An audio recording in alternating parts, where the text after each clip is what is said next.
Buku 9 2021. Kitab Kawin merupakan buku kumpulan cerita karya Lasmi Pamuncak yang terdiri dari 11 kitab atau cerita yang menggambarkan ragam rupa dan rona dunia perkawinan menggunakan sudut pandang dan penokohan utama perempuan.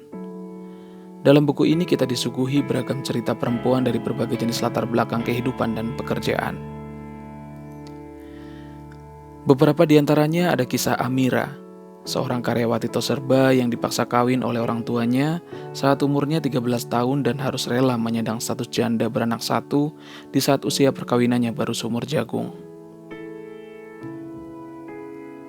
Kemudian ada kisah seorang wanita bernama Rosa yang berselingkuh dengan 3 pria sekaligus dengan alasan suaminya menikah lagi dengan wanita yang lebih muda darinya. Ada pula kisah seorang istri bernama Sarah yang secara terang-terangan mengaku selingkuh dari suaminya dengan alasan untuk mengembalikan rasa cinta pada suaminya tersebut yang diakuinya terasa semakin hambar dari hari ke hari.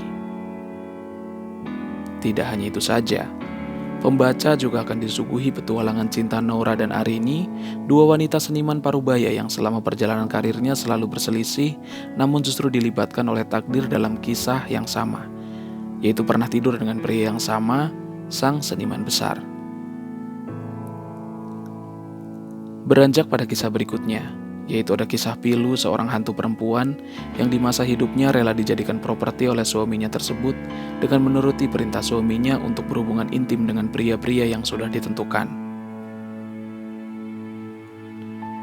Dari 11 cerita yang ada, favorit saya adalah cerita dengan judul Azul Maya, yaitu kisah kemalangan seorang gadis belia bernama Maya yang terpaksa harus bungkam dalam dilema atas segala perlakuan bejat ayah kandungnya hingga suatu ketika ajal menjemputnya dalam kesakitan yang tak terjelaskan. Kesakitan dan kegelisahan tokoh Maya ini diilustrasikan dengan Azul Maya, sebuah pigmen biru yang selalu digunakan untuk mengecat tubuh orang-orang yang dikorbankan dalam ritual suku Maya dan memberi mereka kekuatan dalam detik-detik menjelang ajalnya. Biru, 3 unsur penyembuhan yang menjadi kekal setelah tersulut api. Biru yang dipercaya tak akan bisa dihancurkan oleh segala asam, basa, dan senyawa kimia di muka bumi ini. Lagi-lagi penggunaan diksi yang indah oleh sang penulis membuat sekumpulan cerita dengan tebal 281 halaman ini terasa syahdu dan tidak membosankan untuk dinikmati dari awal hingga akhir cerita. Kitab-kitab ini tak saja berkisah tentang jiwa-jiwa yang buncah, kesepian dan terlantar serta tubuh-tubuh yang terpasung dan disakiti, tetapi juga jiwa-jiwa yang berontak dan merdeka, dan yang berani merumuskan ulang hukum-hukum perkawinan untuk diri mereka sendiri.